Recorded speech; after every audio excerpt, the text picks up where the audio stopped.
warga SIB Seremban. Ya, selamat pagi semua. Semoga kita semua dalam keadaan yang sehat dimanapun kita berada. Amin. Baik, sebelum kita memulakan ibadah kita pada pagi ini, saya ingin membawa kita di dalam doa. Mari kita berdoa. Tuhan, Allah Bapa kami di surga, Tuhan, pada saat ini Tuhan, kami mau menaikkan syukur kami ke dalam tangan-Mu di atas penjagaan, di atas pimpinan, di atas berkat-Mu yang tidak henti-henti mengalir di dalam kehidupan kami sehari-hari. Bahkan di atas lindungan-Mu, pimpinan-Mu Tuhan, sepanjang beberapa minggu yang lalu sehinggalah pada minggu ini, minggu yang keempat di dalam tahun ini Tuhan Yesus. Kami ada pada hari ini karena kami percaya itu adalah kasih karunia yang daripada Engkau. Tuhan, sebentar kami akan memulakan ibadah kami. Biarlah Tuhan Yesus daripada awal hingga akhir ibadah kami serahkan di dalam tangan-Mu Tuhan. Biar Tuhan Yesus, apapun pujian yang kami naikkan, apapun penyembahan yang kami naikkan Tuhan, semuanya itu berbau harum di hadapan-Mu. Biar Tuhan, pada hari ini kami juga menerima berkat firman-Mu yang baru, dan kami menerima sesuatu yang baru juga Tuhan Yesus daripada Engkau.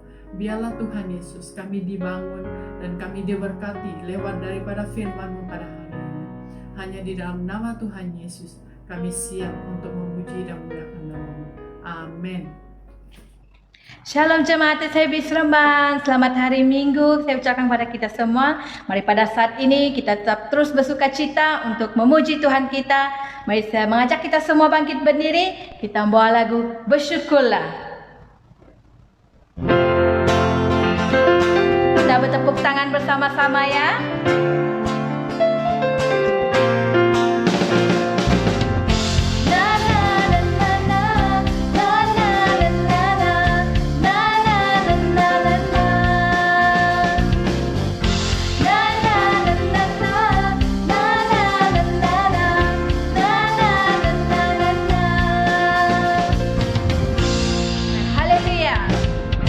Haleluya, ku memuji-Mu Tuhan, karena kasih-Mu tak berkesudahan. Biar yang bernafas memuji Sang Raja, di atas gunung dan di dalam samudra. Tanganku ku angkat padamu, mensyukuri rahmat yang Kau beri. Hatiku melompat bagimu, sebab rahmat-Mu baru setiap pagi. Bersyukurlah kepada Tuhan, sebab Dia baik, sebab Dia baik. Penguasanya untuk selamanya, kasih setianya, kasih setianya.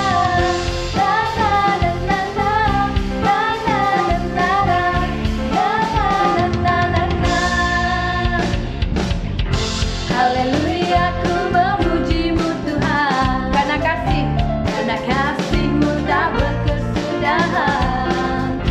Biar yang bernafas memuji Sang Raja, di atas gunung dan di dalam samudra. Tanganku ku angkat padamu, mensyukuri rahmat yang Kau beri. Hatiku melompat bagimu, sebab rahmat-Mu baru setiap pagi. Mari dengan sukacita katakan, bersyukurlah kepada Tuhan, sebab Dia baik, sebab Dia baik. Penguasanya untuk selamanya, kasih setianya, kasih setianya. Syukurlah kepada Tuhan, sebab Dia baik, sebab Dia baik. Penguasanya untuk selamanya, kasih setianya, kasih setianya. Haleluya.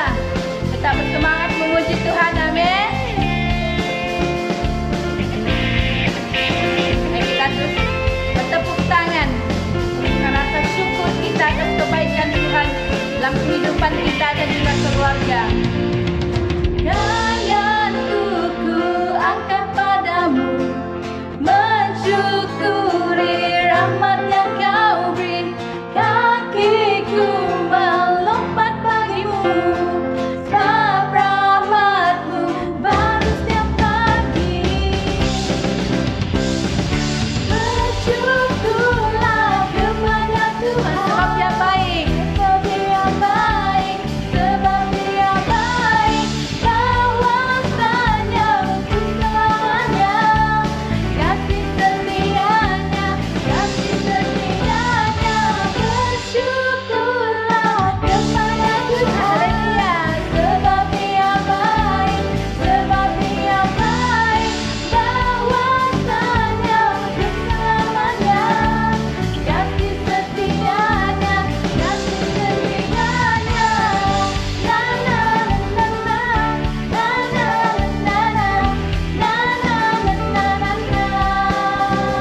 pujian bagi Tuhan kita.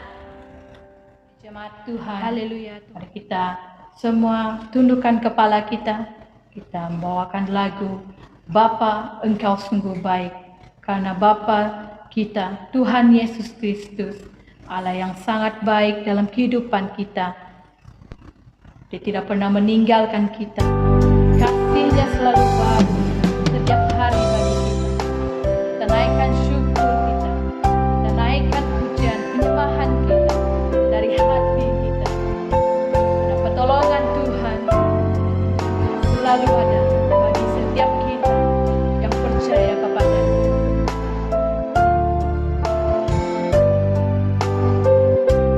Bersama katakan, Bapa, Engkau sungguh baik.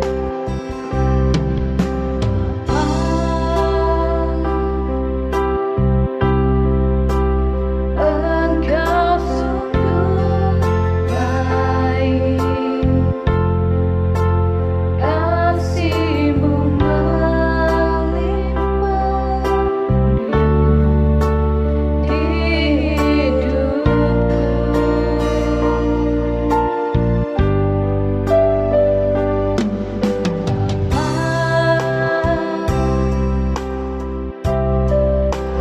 Ku berterima kasih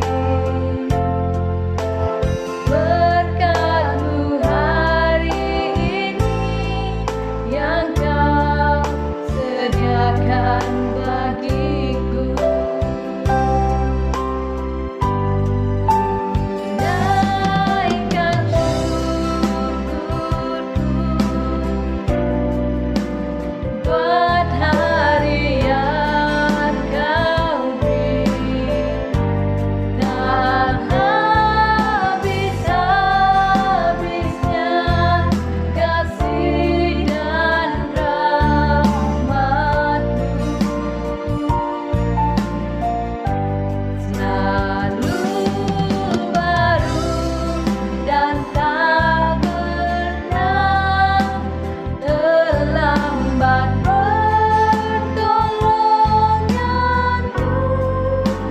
Besar setia-Mu di sepanjang hidupku.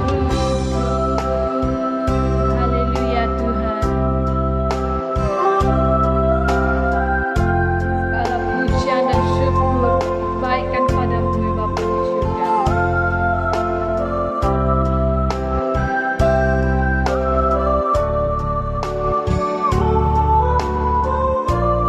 Haleluya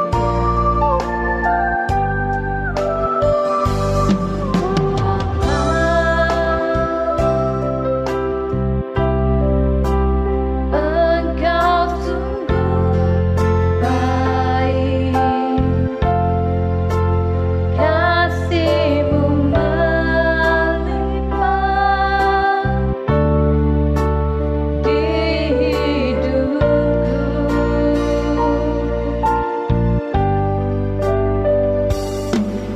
Bapa,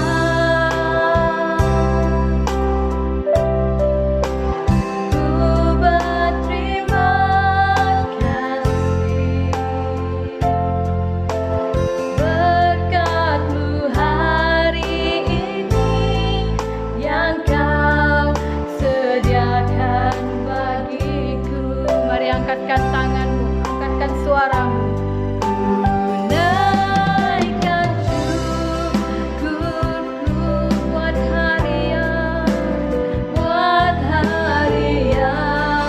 Kau beri. Haleluya. Tak habis-habisnya kasih dan rahmat-Mu selalu baru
Shalom saudara, selamat pagi saya ucapkan kepada anda semua pada pagi hari ini. Selamat bertemu kembali melalui ibadah online SIB Seremban. Pada tahun ini, kepimpinan gereja SIB Seremban bersama pastor telah memutuskan untuk membawa Injil Yohanes kepada anda supaya gereja diberkati dan diteguhkan melalui kebenaran yang ditulis daripada Injil Yohanes. Dan minggu lepas, Pastor Milkias telah membawa kita semua dalam Yohanes pasal 1, ayat 1 hingga 18, dengan tajuk bahwa Allah yang menjelma sebagai manusia atau Allah yang berinkarnasi. Dan hari ini, pada pagi hari ini, saya akan teruskan dengan Yohanes pasal 1 sehingga pasal 1 ayat 19 hingga 51 ya. Hari ini kita akan melihat Yohanes pasal 1 ayat 19 hingga 51. Petikan Alkitab hari ini terbahagi kepada 4 bahagian ya. 1 ayat 19 sehingga 28, di mana ini berlaku dalam satu hari ya. Kesemua perkara ini berlaku dalam 4 hari sebenarnya. Hari pertama daripada ayat 19 sehingga 28 menerangkan tentang perbincangan yang berlaku di antara Yohanes Pembaptis dan juga orang Farisi, orang Lewi, dan juga imam-imam dari Israel yang datang untuk menyiasat siapa itu Yohanes sebenarnya. Mereka mau tahu siapa Yohanes itu sebenarnya. Itu yang berlaku dalam hari pertama ayat 19 hingga 28. Hari kedua adalah dari ayat 29 hingga 34.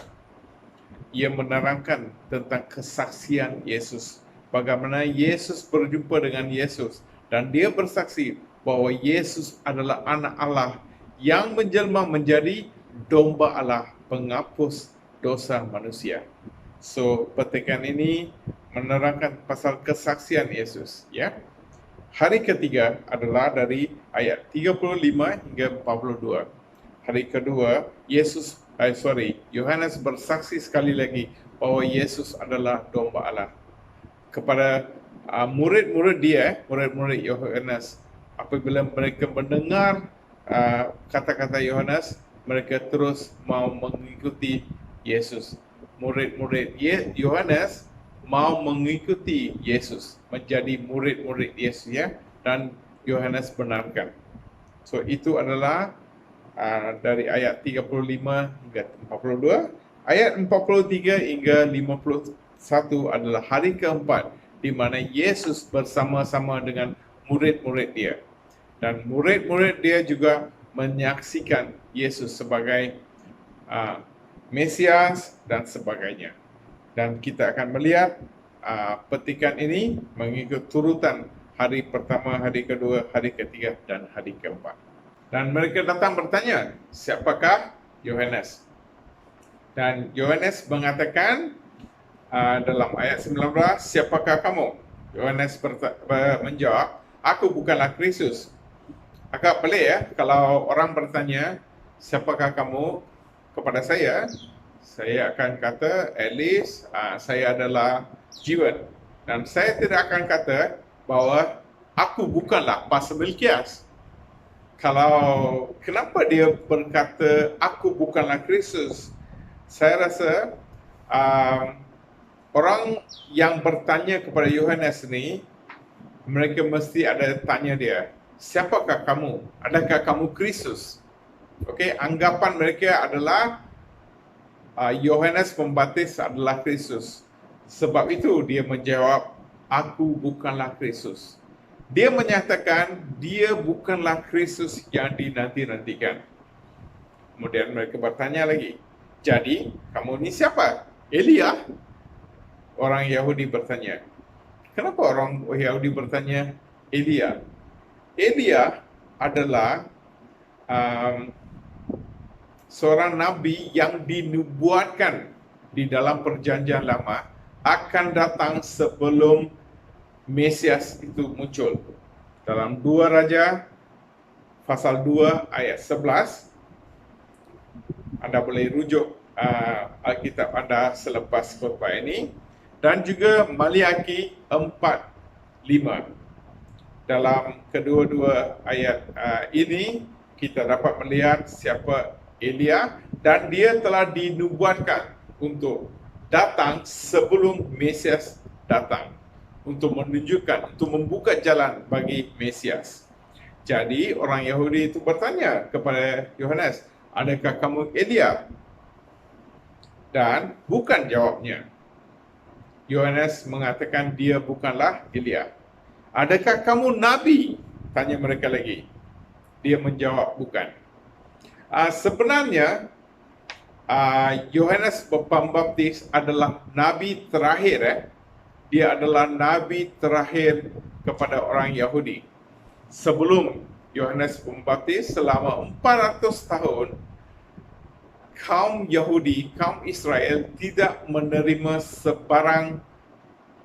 sebarang nabi. Tidak ada seorang nabi yang muncul yang membawa apa yang dinyatakan oleh Allah kepada mereka. Sebelum itu ada banyak nabi, ya. Nabi Yesaya, Nabi Jeremiah, Nabi Yeremia dan sebagainya. Jadi kenapa Yohanes Pembaptis mengatakan dia bukannya nabi? Dalam Ulangan ayat 18 hingga 15, Moses, yaitu Musa, mengatakan bahwa pada masa hadapan Mesias yang muncul merupakan seorang nabi seperti diri dia. Itu adalah nubuatan yang dibuat oleh Musa. Jadi nabi yang dinubuatkan oleh Musa itulah yang dimaksudkan oleh orang Yahudi ini bila mereka bertanya, adakah kamu nabi yang disebutkan oleh Musa? Bukannya sebarang nabi lain. Jadi Yohanes Pembaptis mengatakan dia bukanlah nabi yang disebutkan oleh Musa dalam Ulangan 18 ayat 15. Kemudian mereka terus bertanya, siapakah kamu? Dan Yohanes berkata, aku ini, dalam ayat 23, aku ini satu suara yang berseru di gurun, luruskanlah jalan untuk Tuhan. Sebagaimana kamu kata Nabi Yesaya.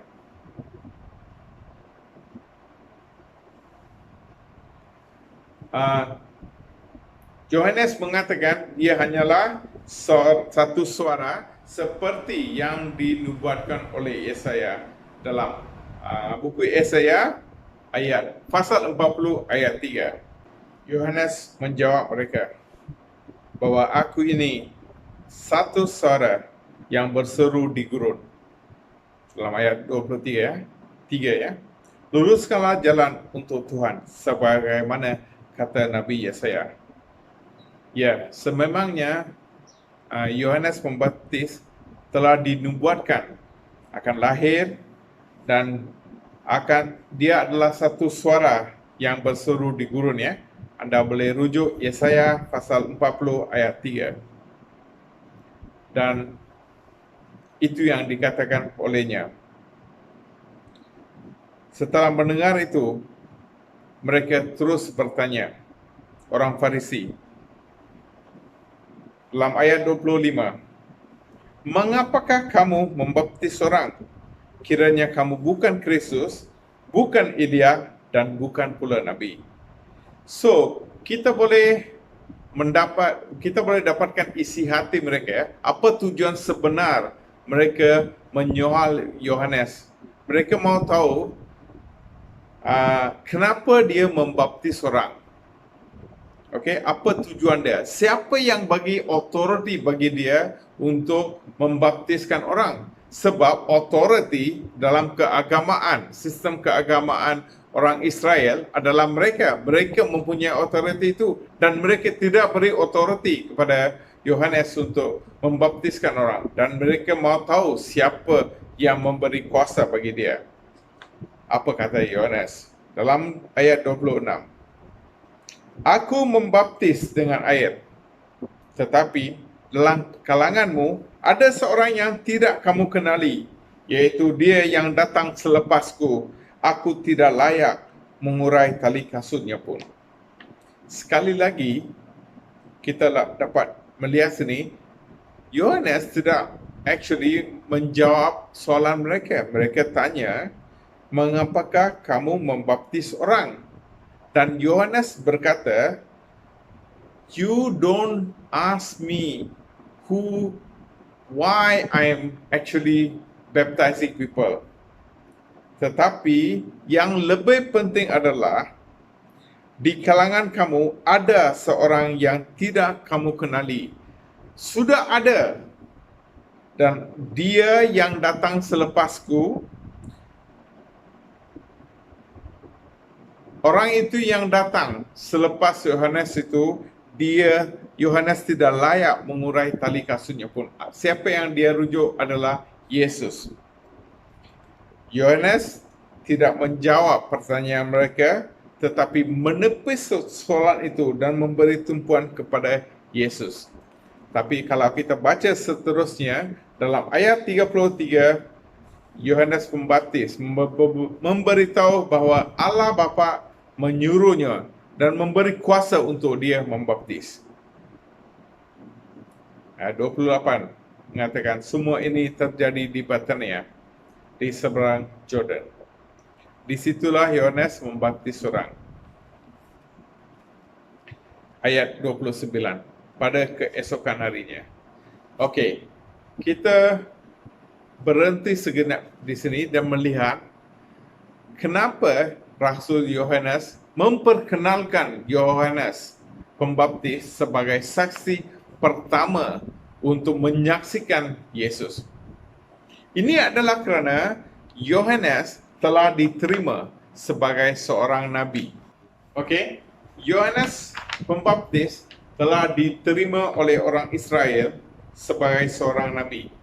Kita boleh rujuk kepada Matius ayat 14, pasal 14 ayat 5 dan juga pasal 21 ayat 26. Dia diterima rata-rata oleh orang Israel sebagai nabi. Dia muncul selepas 400 tahun mereka menunggu. Dia adalah seorang iman. Bapanya, Zakaria, adalah seorang iman. Menurut tradisi orang Israel, imam ini dilantik dalam kaum Lewi. Tidak ada orang boleh menjadi sebarangan menjadi imam, ya. Dia mesti menurut kaum Lewi itu dan dilantik sebagai imam. Dan imam sangat dihormati oleh kaum Israel. Anda boleh rujuk dalam Lukas pasal 1 ayat 5 bahwa Zakaria bapa Yohanes Pembaptis adalah seorang imam. Okey. Sebab ketiga kenapa Yohanes membawa Yohanes Pembaptis ini sebagai saksi adalah kelahirannya dinubuatkan sama seperti Yesus. Kelahirannya adalah sesuatu yang dinubuatkan. Berapa antara kita sebelum kita lahir, malaikat turun menyatakan kepada ibu bapa kita bahawa Jiwan akan lahir? Jarang, ya.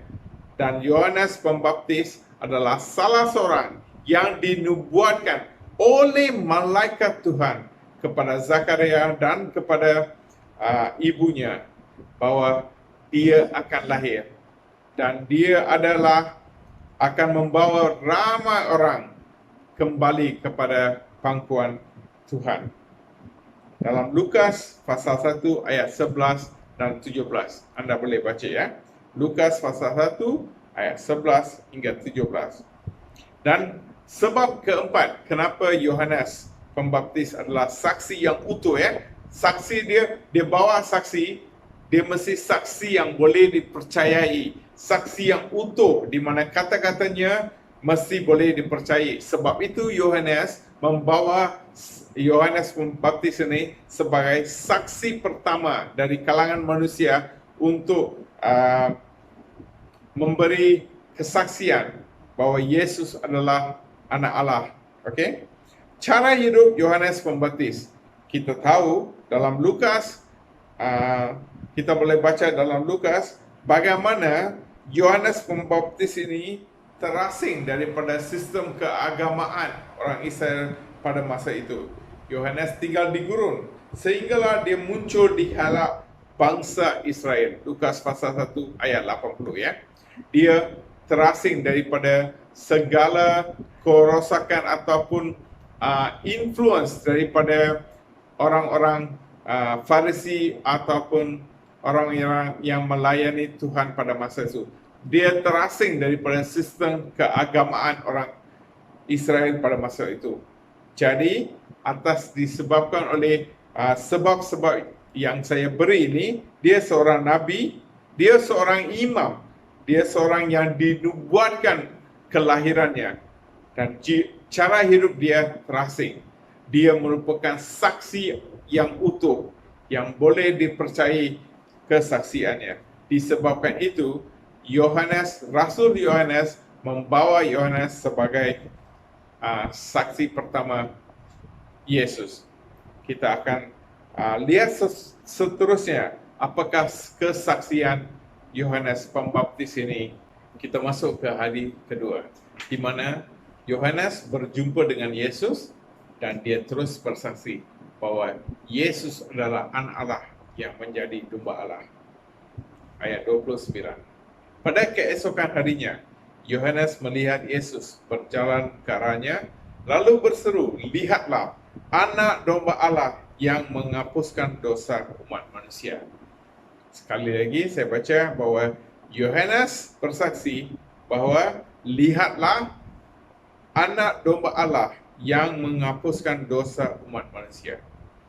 Dalam ayat 30, dia mengatakan, "Dialah yang kukatakan akan datang selepasku, tetapi lebih besar daripada ku, kerana dia telah ada sebelumku."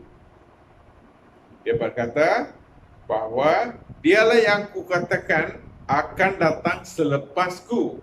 Yesus lahir selepas kelahiran Yohanes, tetapi lebih besar daripadaku. Urapan serta signifikan Yesus adalah jauh lebih besar daripada Yohanes. Dia telah ada sebelumku. Apa maksud dia telah ada sebelumku? Yesus telah ada sebelum Yohanes. Walaupun Yesus lahir selepas Yohanes, sebagai Tuhan yang Maha Kuasa, Tuhan Pencipta, dia telah ada sebelum Yohanes. Ini menunjukkan keilahian Yesus ya. Dahulu aku tidak mengenal dia. Ayat 31. Tetapi untuk itulah aku datang dan membaptis orang dengan air, supaya dia dinyatakan kepada Israel. Dahulu aku tidak mengenal dia. Sebenarnya Yesus dengan Yohanes adalah saudara, they are relatives. They are cousins, I think. Kerana anda boleh baca dalam Injil Lukas ya, pasal 1 dan 2, dia menerangkan tentang kelahiran Yohanes secara terperinci. Tetapi dia pada masa itu dia tidak kenal bahwa Yesus adalah anak Allah. Ini menunjukkan kalau kita lihat Yesus, kita tidak akan tahu Yesus adalah Tuhan, sebab dia adalah seperti kita. Semuanya seperti kita, tetapi dia adalah anak Allah. Anak Allah seutuh-utuhnya, Allah 100% ya. Tetapi untuk itulah aku datang dan membaptis orang dengan air, supaya dia dinyatakan kepada Israel. So tujuan hidup Yohanes adalah untuk mempersembahkan, untuk memperlihatkan Yesus kepada orang Israel sebagai penyelamat. Di dalam ayat 32 hingga 34, Yohanes sekali lagi menerangkan bahawa Allah yang mengutus dia, Allah yang memberikan arahan, urapan bagi dia untuk membaptis orang Israel untuk bertobat dan bersedia untuk Mesias yang akan datang. Sediakan diri mereka. Dan dia berkata, tanda bagaimana Yohanes akan mengenal siapa anak Allah adalah bahwa Roh Kudus akan turun seperti burung merpati dari langit dan hinggap di atas dia. Dan dia melihat perkara ini berlaku apabila dia membaptis Tuhan Yesus Kristus. Apabila perkara ini terjadi, Yohanes tahu bahwa Yesus adalah anak Allah yang sebenarnya. So selepas itu, dengan pimpinan Roh Kudus, Yesus telah pergi ke gurun untuk berpuasa selama 40 hari dan sekarang sekali lagi datang ke Galilea dan melihat Yohanes. Di sinilah Yohanes bersaksi kepada dia sekali lagi bahwa Yesus adalah domba Allah. Yesus adalah anak Allah. Dua perkara ini, anak Allah dan domba Allah. Kenapa Yohanes mengatakan Yesus adalah domba Allah? Dia Mesias. Kenapa dia tidak dikatakan sebagai singa dari Yahuda, tetapi domba Allah? Okey, domba merupakan apa? Melambangkan apa? Telah bertahun-tahun lamanya kaum Israel telah tahu bahawa domba adalah merupakan korban dosa. Okey, domba pada awalnya diperkenalkan semasa Abraham ingin mengorbankan anaknya Ishak. Okey, so sebelum Abraham mengangkat pisau untuk memenggal Ishak, malaikat telah menyuruh dia jangan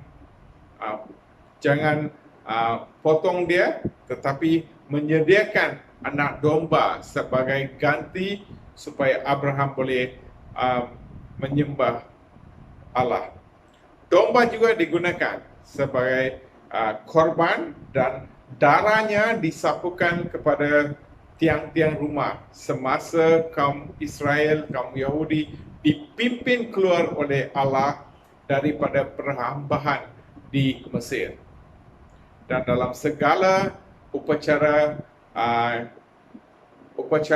penyembahan, domba digunakan sebagai korban dosa bagi umat Israel. Yohanes Pembaptis memulakan pelayanannya, memanggil orang Israel untuk bertobat sebab kerajaan Allah sudah dekat.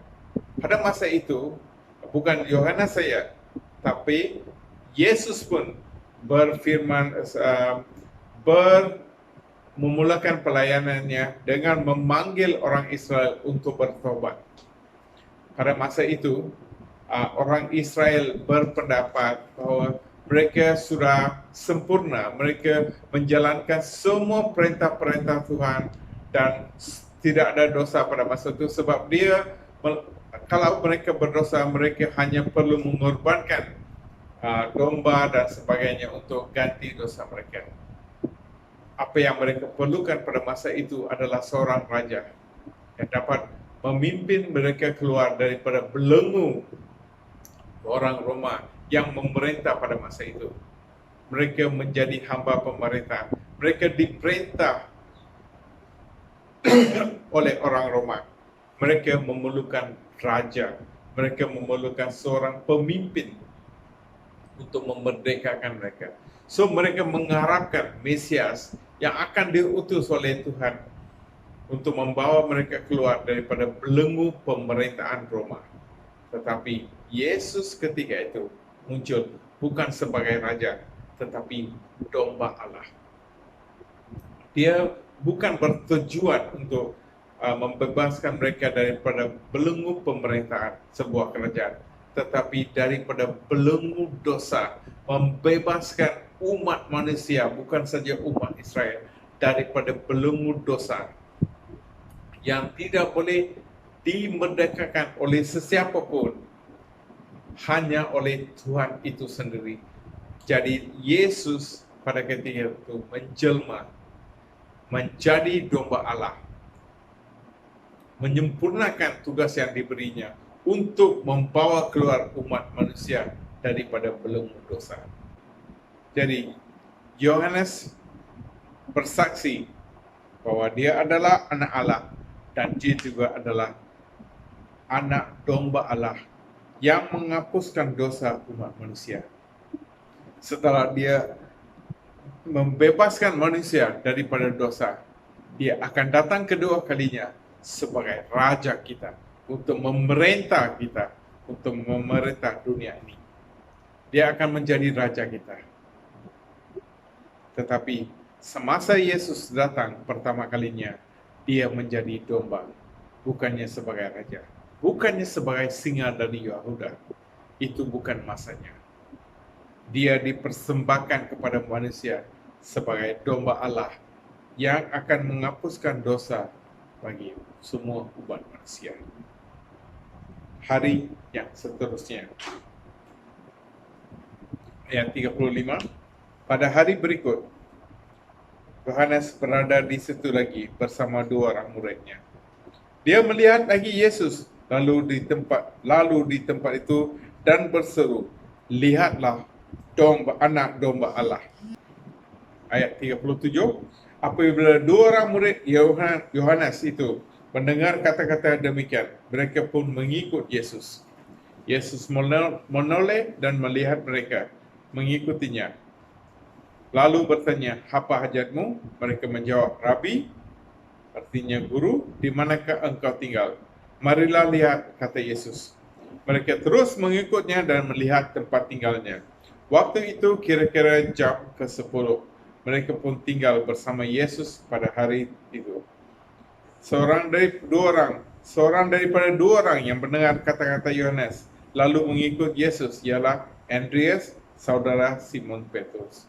Andreas segera mencari Simon, saudaranya, dan berkata, "Kami telah bertemu dengan Mesias." Mesias berarti Kristus. Selepas itu Andreas membawa Simon berjumpa dengan Yesus.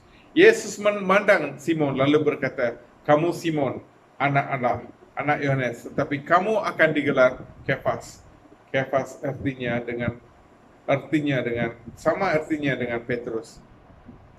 Dalam hari ketiga ini, Yesus disaksikan pula oleh murid-muridnya sebagai Mesias. Pada hari ketiga, Yesus disaksikan sekali lagi oleh Yohanes Pembaptis sebagai domba Allah. Dan seterusnya oleh salah seorang pengikut Yohanes sebenarnya, yaitu Andreas. Dia berkata bahwa Yesus ialah Mesias. Okay? Yesus adalah Mesias. Itu yang berlaku pada hari ketiga. Dalam ayat 45, Filipus pula mendapatkan Nathanael dan berkata, "Kami telah bertemu dengan orang yang disebut oleh Musa dalam kitab Taurat oleh nabi-nabi. Orang itu ialah Yesus, anak Yusuf dari Nazaret." Dan ayat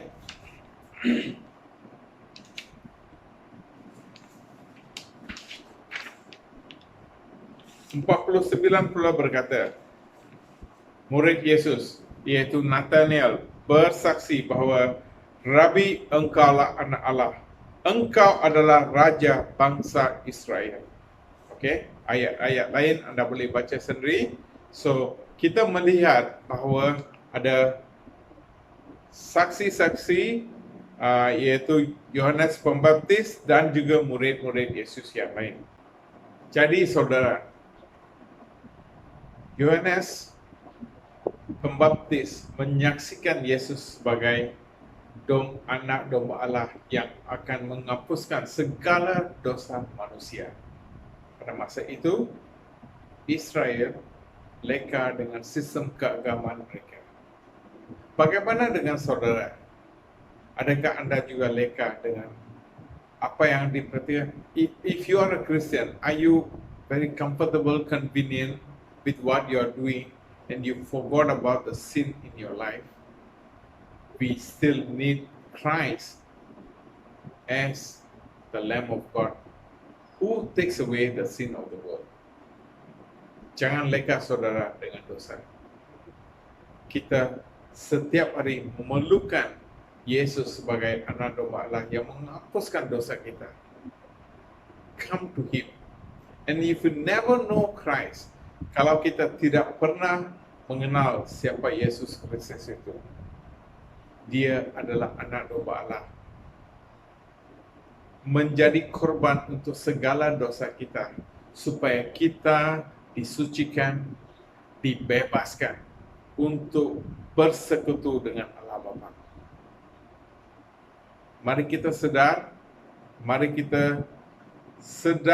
dan mengaku Dia sebagai Tuhan dan Juru Selamat kita, dan mengikuti Dia seperti Andreas dengan Rasul Yohanes.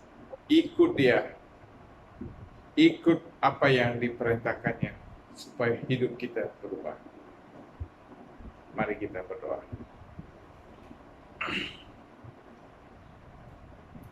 Tuhan Yesus, kami bersyukur untuk hari ini Tuhan, sebab firman-Mu Tuhan, yang mencelikan minda kami, yang menyentuh hati kami Tuhan. Biar firman-Mu yang kita dengar dan kita baca pada pagi hari ini Tuhan, berbicara sesuai dengan kehendak-Mu Tuhan. Biar Roh Kudus membawa firman ini dan membuat sesuatu di dalam hati semua orang yang mendengar hari ini Tuhan. Biar setiap hati yang mendengar, setiap telinga yang mendengar, Tuhan sadar bahwa Yesus adalah domba Allah yang diutus untuk menanggung segala dosa kami, untuk membebaskan kami, supaya kita disatukan dengan Allah Bapa. Tuhan, kami berdoa bahwa Roh-Mu terus bekerja di antara kami untuk membawa pengertian baru bagi firman yang kami telah dengar pada hari ini. Biar Roh-Mu bekerja. Terima kasih Tuhan. Jadikanlah kami pengikut-pengikut-Mu yang setia. Di dalam nama Yesus kami berdoa.